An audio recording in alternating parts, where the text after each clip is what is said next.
Number 5. Billy gets an A. You've messed with the natural order!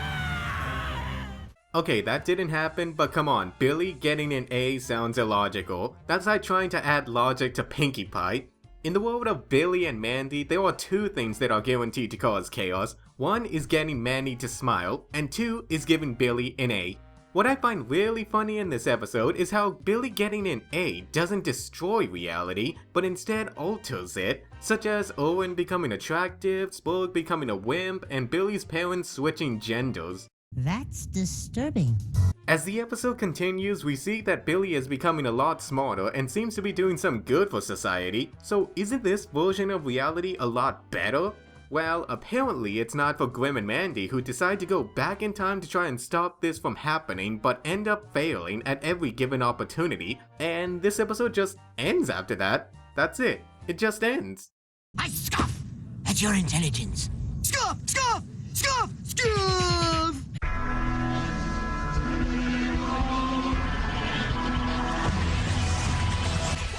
Number 4.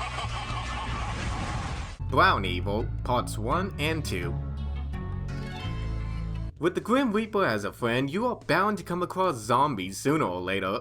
But what's even better than seeing zombies? Why, fighting them, of course. We see Billy is playing a video game and then decides to go make some brownies with one ingredient from Grim's trunk, and this then causes everything dead to start walking again in order to get the brownies. Now, I'm a fan of the Living Dead movies, and to see a horde of zombies animated in cartoons is just a bonus. Diedrich Bader does a fantastic job as Horst Delgado and is one of the most badass cartoon characters around. Back when this episode aired, I never thought something like zombies would ever get past the censors in kids shows, but hey, it's Cartoon Network, they were allowed to get away with almost anything. Only in America.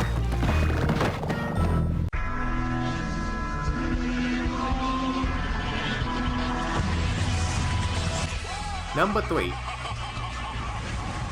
Billy and Mandy's Jacked Up Halloween. The episode was number 8 on my top 13 cartoon Halloween specials and features Wayne Knight as Jack-O-Lantern, the prankster of Halloween. This is one of his best performances in cartoons, as Jack is furious at Grim for cutting his head off while still being immortal. Along with a great homage to an old Halloween legend, the episode maintained its usual shenanigans while celebrating the holiday. This episode even earned a flash game on the Cartoon Network website, so you know this episode was very popular when it came out.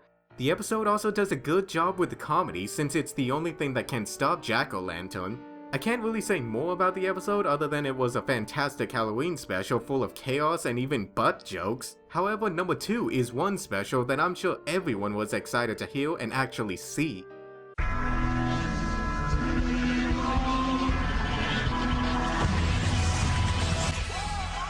Number 2. The Grim Adventures of the Kids Next Door.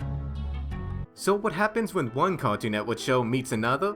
About 2 times the chaos, a few cameos, and one epic story involving Billy getting the help of the kids next door to fix his dad's lucky pants. That sounds okay until Billy fuses with the Delightful Children, Mandy takes over the K&D, and number 1 has to fight against a giant reaper that has assimilated all members of the K&D. Now that sounds a lot better. I mean, talk about good TV. You got the supernatural forces of Billy and Mandy combined with an organization against adult tyranny in one half-hour-long special. And that's one reason why I love Cartoon Network. They didn't limit them to the boundaries of their own separate shows, they allowed them to interact with one another and gave creative freedom to the writers of the show to do what they wanted.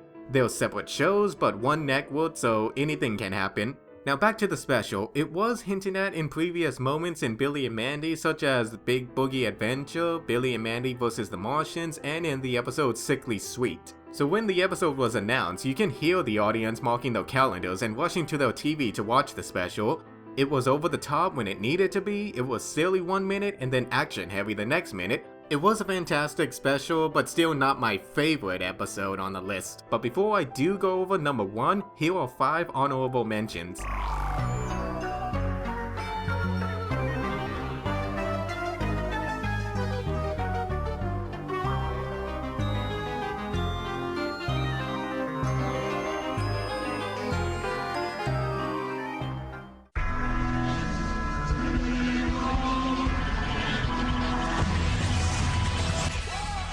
Number 1. Billy and Mandy begins. Over the course of 5 seasons, we've seen Billy and Mandy face supernatural entities and situations of all shapes and sizes, and that's when I noticed something strange. These characters have never once changed in personality in the entire show, even as far back as the first episode, unless something supernatural was involved.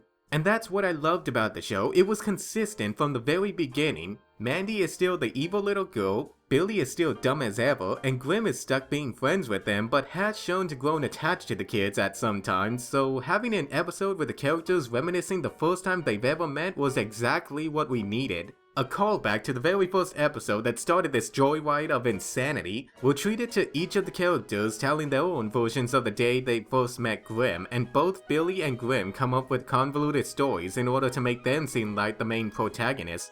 Now for those who did watch the first episode before this one, you know that eventually Mandy is going to tell how everything actually happened, but just sitting back and watching these hilarious versions made this episode so enjoyable to watch. The episode also makes fun of itself by pointing out how the animation back then looked different and couldn't possibly be the real story. With a show that tends to push the boundaries on what it can and can't do or say, it comes at no surprise that it has gained a lot of fans based on the sheer chaos but friendly nature similar to Invader Zim.